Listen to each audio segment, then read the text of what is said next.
कितना भौंकती है। सास और बहू की जोड़ी ऐसी होती है जिसमें दोनों को एक दूसरे से हमेशा शिकायत होती ही है।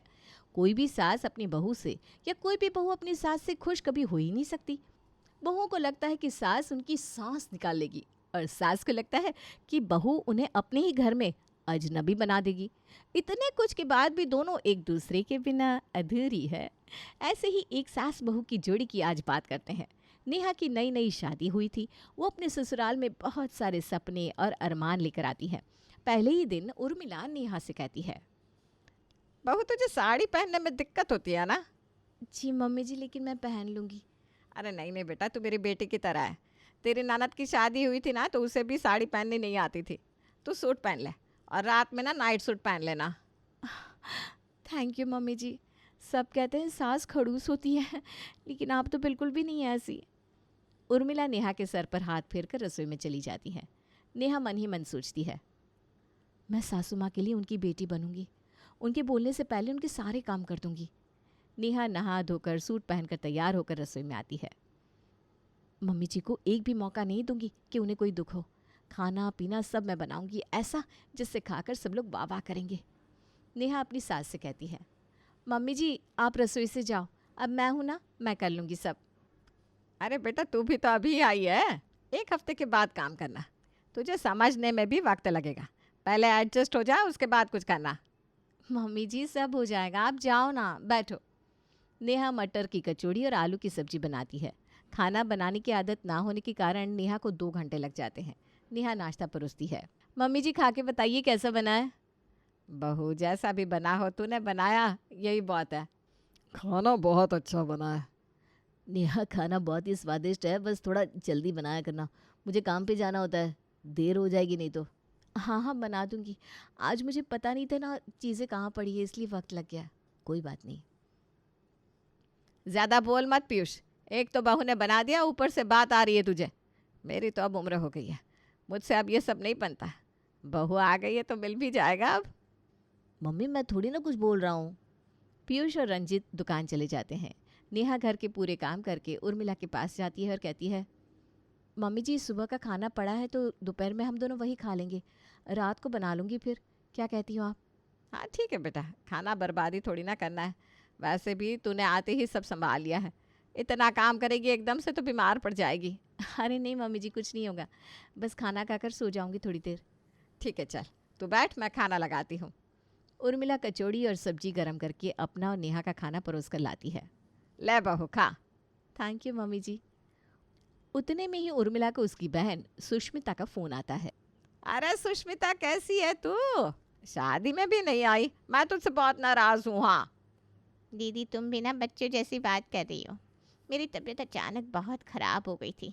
हाई बीपी के कारण मुझे चक्कर आ गया था जिस दिन मैं ट्रेन में बैठने वाली थी। नहीं तो मैं पीयूष की शादी में ना आती, ऐसा हो सकता है? मेरे भी कितने अरमान थे अपने बेटे की शादी देखने के। अरे मैंने तो ऐसे ही बोल दिया, तू बुरा मत मानना। अरे बहू से तो बात करवा। हाँ हाँ क्यों नहीं।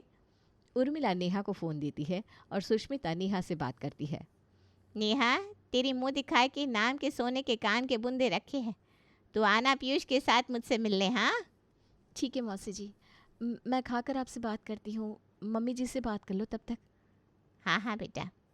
नेहा को लगता है सुष्मिता कितनी अच्छी है। वो फ़ोन उर्मिला को देकर अपने कमरे में चली जाती है। बहू कैसी लगी सुष्मिता? ठीक है दीदी, अब क्या बोलूँ। बहू तेरे पास तो नहीं बैठी ना। नहीं नहीं बोलना। क्या बोलूँ, ना कोई प्रणाम पाती ना कुछ। पहली बार बात कर रही है, लेकिन ये नहीं कि प्रणाम बोल दूँ। अरे ऐसा नहीं है, वो बेचारी खाना खा रही थी और मैंने उसको फ़ोन दे दिया। हाँ ये हो सकता है, तुम्हें तो ज़्यादा समझ है। आज उसका पहला दिन था, लेकिन फिर भी आते ही काम पर लग गई है। अच्छा, क्या क्या बनाया वैसे बहू ने? नाश्ते में मटर की कचौड़ी और सब्जी, वही सबने नाश्ते में कर लिया और बच गया जो वही हम दोनों सास बहू ने अभी खाया। क्या, एक ही खाना दोपहर में भी खाया? ठीक ही है दीदी, मैं तो कहूँगी थोड़ा होशियारी से रहना, बाकी तुम समझदार हो। सुष्मिता उर्मिला के मन में शक का बीज डाल देती है। उर्मिला अपने पुराने दिनों को याद करने लगती है जब वो बहू थी और उसकी सास उसके साथ कैसा बिहेव करती थी। मेरी सास तो मुझे शांति से पानी भी नहीं पीने देती थी। जब देखो काम काम और काम। बच्चा कुचा खाती थी मैं, कितनी बार तो वो भी नसीब नहीं होता था। उर्मिला भी सोने चली जाती है। रात को नेहा नान और तड़का और रोटी बना देती है। तड़का देखकर पीयूष पूरा खुश हो जाता है। वाह नेहा, क्या बनाया है। तड़का ना मेरा फेवरेट है। तड़के के साथ फ्राइड राइस भी मिल जाता तो सोने पे सुहागा हो जाता। नेहा पीयूष को आंखें दिखाती है। उर्मिला देख लेती है और मन ही मन सोचती है, मेरे बेटे को आते ही अपने वश में करना चाह रही है। सुष्मिता ठीक ही कह रही थी। बहू, मुझसे नान नहीं खाई जा रही, बहुत कड़ा कड़ा लग रहा है। मम्मी जी अब आज खा लो, फिर नहीं बनाऊंगी अब से। मुझे पता होता तो मैं चावल ही बना लेती तड़के की जगह।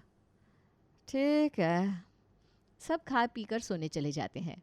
उर्मिला रात को सुष्मिता को फ़ोन करती है और उसे सब कुछ बताती है। तूने कहा था ना, तो मैंने उसे तुरंत कहा कि भाई मैं तो नान नहीं खा सकती। उस बेचारी ने कहा ठीक है, अब से चावल बनाएगी। दीदी कोई बेचारी नहीं है, एक ही तो सब्जी बनाती है। भला कौन एक सब्जी से खाता है। नेहा को कहो कि हमारे घर में कम से कम 3 सब्जी बनती है, वरना वो ना अब एक से ही काम चलाने लगी। तड़का के साथ खाली कोई कैसे खाएगा। अरे नहीं रे, बेचारी काम तो कर रही है, सुबह से बेचारी लगी है। दीदी तुम ना बड़ी भोली हो, क्या बोलूँ मैं। बहू काम करके नहीं, रील्स बनाकर थक जाती होगी। ये क्या होता है? इंस्टाग्राम पे रील्स बना बना कर सब डालते हैं, नाच नाच कर। लगता है नेहा सुबह पहले ही मोबाइल में लग जाती होगी। अरे बच्ची है ना वो अभी। मेरी रिया बच्ची नहीं है क्या। मैं तो उसे पूरा दिन फ़ोन हाथ में लेने ही नहीं देती। बोल दिया है मैंने, काम के वक्त हाथों में फ़ोन नहीं चाहिए बस। अरे लेकिन मैंने तो नेहा के हाथ में फ़ोन देखा ही नहीं। बहुत होशियार है नेहा। मेरी रिया ना एकदम गाय है। तुम्हें मेरी बात पर भरोसा नहीं तो मैं तुम्हें भेजती हूँ, देखो तुम। सुष्मिता उर्मिला को रील्स भेजती है और रील्स देखकर उर्मिला चौंक जाती है। बहू इतने अच्छे अच्छे वीडियो बनाती है और मैंने देखा नहीं अभी तक उसके हाथों में फ़ोन। अगले दिन उर्मिला रोज़ की तरह सुबह 5 बजे उठ जाती है और नहा धोकर मंदिर चली जाती है। मंदिर से आकर वो अपने लिए और रंजीत के लिए चाय बनाती है। दोनों चाय पीते हुए बात करते हैं। इतनी देर हो गई, बहू अभी तक उठी नहीं। सूरज सर पर चढ़ाया है। अरे उठ जाएगी भाई, उसे थोड़ा वक्त दो एडजस्ट होने के लिए। अरे 8 बजे तक कौन सोता रहता है, इसमें क्या एडजस्ट की बात है। तो जाओ खुद ही उठा लो, ऐसी बात है तो। हाँ तो उठाना तो पड़ेगा ना, अब तो मुझे भी भूख लग रही है। उर्मिला चाय पीकर नेहा के कमरे की कुंडी बजाने लगती है। बहू उठ भी जा, अब सोती रहेगी क्या। जी मम्मी जी, आ ही रही थी मैं। नेहा नहा धोकर पीयूष के साथ फ़ोटो लेने लगती है। पीयूष ठीक से खड़े रहो ना यार, मुझे फेसबुक पर अपडेट करना है। लो अब अच्छे से ले लो, चलो एक रील्स बनाते हैं। That's my husband. वो है ना मेरी बीवी नंबर 1, इस पर बनाते हैं। दोनों रील्स बनाने में लग जाते हैं। उर्मिला नेहा और पीयूष को वीडियो बनाते देखकर कहती है, अभी बहू को बोलना ठीक नहीं होगा। एक काम करती हूँ, अपने लिए रोटी खुद ही सेक लेती हूँ। उर्मिला आटा लगाकर अपने लिए रोटी सेक कर खाने लगती है। इतने में नेहा वहाँ आ जाती है। मम्मी जी क्या आप भी, आपने क्यों बनाया, मैं आ रही थी ना। कोई बात नहीं बेटा, तो बाकी सब के लिए बना देना, मैंने अपना बना लिया है। मम्मी जी मैं रोटी नहीं छोले भटूरे बना रही हूँ। अरे ठीक है, जो बनाना है बना ले। नेहा छोले और भटूरे बनाती है। पहले तो नेहा को छोले बनाने में बहुत वक्त लग जाता है। उसके बाद एक एक करके वो भटूरे उतार कर पीयूष और रंजीत को देती है। यार सुबह नाश्ते में ऐसा खाना मत बनाया करो जिसमें इतना वक्त लगे। बहू तो पहले इसे ही खिला दे, मुझे आराम से देना। इधर उर्मिला सुष्मिता से बात करती है। देखी क्या। हाँ देखा मैंने, अच्छी थी। आज बहू मेरे सामने ही रील्स बना रही थी। अरे अभी देख और क्या क्या होगा। कुछ दिनों में वो तेरे सर पर चढ़कर नाचेगी। अरे नहीं नहीं, ऐसा नहीं है। मैंने अपना खाना बनाकर खाया तो उसने गुस्सा किया। बस एक ही है, वो बहुत धीरे खाना बनाती है। ये सब एक्टिंग है। इतना धीरे काम करो कि किसी की भूख ही मर जाए। तेरी बहू एक छोले भटूरे बनाने में उतना वक्त लगाती है, और एक मेरी बहू है बिना 4 सब्जी के खाना ही नहीं बनाती।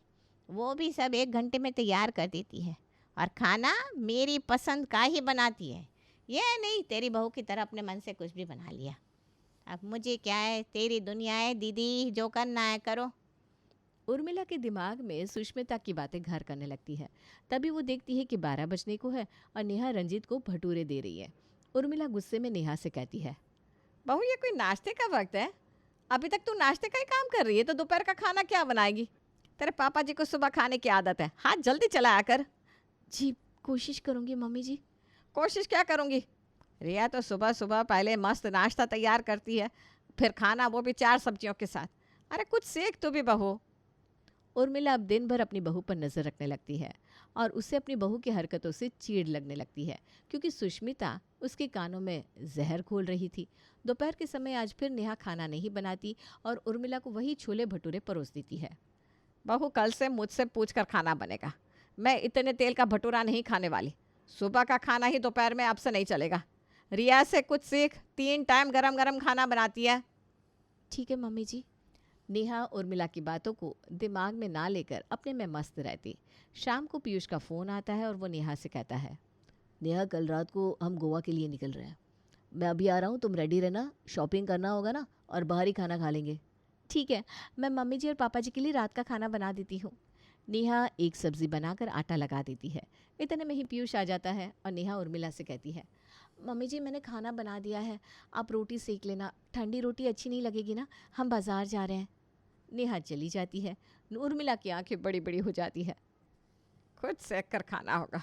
रिया तो कहीं भी जाए आकर सुष्मिता को गरम गरम खाना खिलाती है। ठीक कहती है सुष्मिता, मैंने बहू को कुछ ज़्यादा ही ढील दे रखी है। नेहा और पीयूष देर रात को आते हैं और अगले दिन नेहा सुबह से पैकिंग में लग जाती है और नाश्ता बाज़ार से मंगवा देती है। मम्मी जी हम लोग गोवा जा रहे हैं, तो आज मैं खाना नहीं बना पाऊंगी। गोवा तो रात में निकलेगी ना, अभी तो दिन ही हुआ है। दोपहर का खाना बना देना। देख रिया को कैसे सब मैनेज करती है। नेहा कुछ नहीं कहती और दोपहर का खाना बना देती है। रात को पीयूष और नेहा अपने हनीमून के लिए निकल जाते हैं। 15 दिन में सुष्मिता दिन रात उर्मिला को नेहा के बारे में भड़का भड़का कर उसके कान भरती रहती है। कैसी हो दीदी, सब ठीक ना? अब क्या बताऊँ, नेहा और पीयूष गए हैं घूमने। तू आ जा, इसी बहाने मुलाकात हो जाएगी। अरे नहीं दीदी, अभी तो मैं नहीं आ सकती। अपनी बहू को मैं अकेले नहीं छोड़ सकती हूँ। आपको पता है कल मेरे पड़ोस में एक घर में ना उसकी बहू भाग गई। पहले तो रोज़ उसकी सास उसे घूमने फिरने देती थी, फिर मौका पाकर वो सब कुछ लेकर भाग गई। ऐसे ही मैं नहीं कहती कि बहुओं को कंट्रोल में रखना चाहिए। ठीक ही बोलती है तू। रुक, अब आने दे नेहा को, फिर देख कैसे उस पर कंट्रोल करती हूँ। कुछ दिनों के बाद घूम फिर कर नेहा आ जाती है। नेहा के आते ही उर्मिला उससे कहती है, बहू अब घुमा फिरी हो गई ना पूरी, तो अब घर में ध्यान दे। चल नाश्ता बना। मम्मी जी रात में तो आई हूँ, थोड़ा सामान खाली कर लूँ। वो सब करने के लिए पूरा दिन पड़ा है।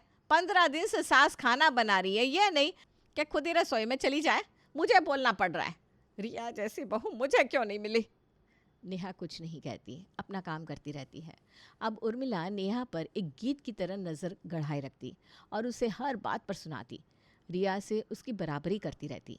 एक दिन नेहा का बर्थडे होता है और वो अपने बर्थडे पर अपने घर पर छोटी सी पार्टी रखती है, जिसमें उसके मायके वाले और कुछ दोस्त आते हैं। यार नेहा, अपनी शादी के बाद तूने पहली बार हमें पार्टी दी है। चलो इसी बहाने मिलना तो हो गया, वरना तू तो ईद का चांद हो गई थी। तूने तो मेरे मन की बात बोल दी। क्या करूँ यार, टाइम ही नहीं मिलता। तू मेरी मम्मी से ही पूछ ले, शादी के बाद अब तक मैं मायके भी नहीं गई हूँ। इतने में उर्मिला बोल पड़ती है, हाँ भाई, इसके पहले तो हमारे घर में कुछ नहीं होता था। इसके आने के बाद से ही सब होने लगा। लोहा तुड़वाते ना हम तुमसे बहू। अरे ऐसा नहीं है मम्मी जी, मैंने ऐसा कब कहा। सबको यही लगेगा हमने तुझे काम वाली की तरह खटाया है, लेकिन समदन जी आपकी बेटी एक रोटी सब्जी से ज़्यादा कुछ बनाती नहीं, पूछ लो। उर्मिला केक काटे बिना ही गुस्से में वहाँ से चली जाती है। नेहा को ये बात दिल पर लग जाती है। वो मन ही मन सोच लेती है कि इस बार वो अपनी सास को लोगों के असली चेहरे दिखाएगी, जिसके कारण उसके दोस्तों और रिश्तेदारों के बीच में उसे सुनाया गया। सब खा पीकर रात को वापस चले जाते हैं। अगले दिन नेहा नाश्ता परोसते वक्त उर्मिला से कहती है, मम्मी जी मैं क्या कह रही थी कि हम मौसी जी के यहाँ चले क्या। क्या अचानक से तुम्हें मेरी बहन की याद कैसे आ गई। वो मम्मी जी ये सब तो उन्हीं का किया कराया है। अब मेरा मतलब है मैं उनकी बहू रिया से कुछ सीख लूँगी ना, जैसा कि आपने कहा था कि रिया को सब कुछ आता है, मुझे नहीं आता। हाँ हाँ ठीक है, चलते हैं अगले हफ्ते। उर्मिला मन ही मन सोचती है, सुष्मिता को नहीं बताऊंगी कि हम आ रहे हैं, उसे सरप्राइज़ देंगे। बहू को भी कुछ दिन वहाँ रहकर सीखने को मिलेगा। अगले हफ्ते दोनों सास बहू सुष्मिता के घर जाते हैं। वहाँ जाते ही उर्मिला और नेहा देखते हैं कि सुष्मिता गरम गरम रोटी सेक कर अपनी बहू को खिला रही है। बहू और कुछ चाहिए तो बोल दे। हाँ मम्मी जी, आज ना मुझे डोसा खाने का मन हो रहा है। ठीक है, तो शाम को हम लोग बाहर खाने को चलते हैं ना। इतने में ही रिया की नज़र उर्मिला पर पड़ती है और वो कहती है, मम्मी जी, मौसी जी आई हैं। दीदी आप आओ आओ अंदर आओ। रिया उर्मिला और नेहा के पैर छूती है। मम्मी जी, मैं चलती हूँ क्लास। कौन सी क्लास बहू? वो मौसी जी, मैं डांस क्लास करती हूँ ना, वहीं जा रही थी। शाम को आकर आप सबको ज्वाइन करती हूँ। हाँ हाँ बहू जाओ, कोई बात नहीं। रिया के जाते ही उर्मिला अपनी बड़ी बड़ी आंखों से एकटक सुष्मिता को देखने लगती है। फोन पर तो तू बहुत भौंकती थी, अब क्या हुआ? अपनी बहू रानी और दूसरे की बहू नौकरानी। तुझे तो घर तोड़वाने का मेडल मिलना चाहिए, मेडल। दीदी बहू के सामने क्या बोल रही हैं? नेहा बहू कमरे में जा, हाँ फ्रेश हो जा, बहुत दूर से आई है ना। नहीं, नेहा कहीं नहीं जाएगी, यहीं रहेगी। उसे भी पता चलना चाहिए तू कैसी है। मुझे तो नेहा के लिए भड़काती रही और खुद अपनी बहू को हाथ से खिलाती है। वाह रे वाह। चल नेहा, वापस चल। अरे दीदी बात तो सुनो मेरी, कम से कम चाय तो पी लो। तेरे घर का चाय क्या पानी भारी है। अब मुझे कुछ नहीं सुनना, मैं जा रही हूँ। नेहा उर्मिला को लेकर उसी वक्त अपने घर के लिए वापस निकल जाती है। मम्मी जी, किसी और की बात सुनकर कभी अपने घर के फैसले नहीं करने चाहिए। हाँ बहू, मुझसे ज़्यादा तो तू समझदार निकली।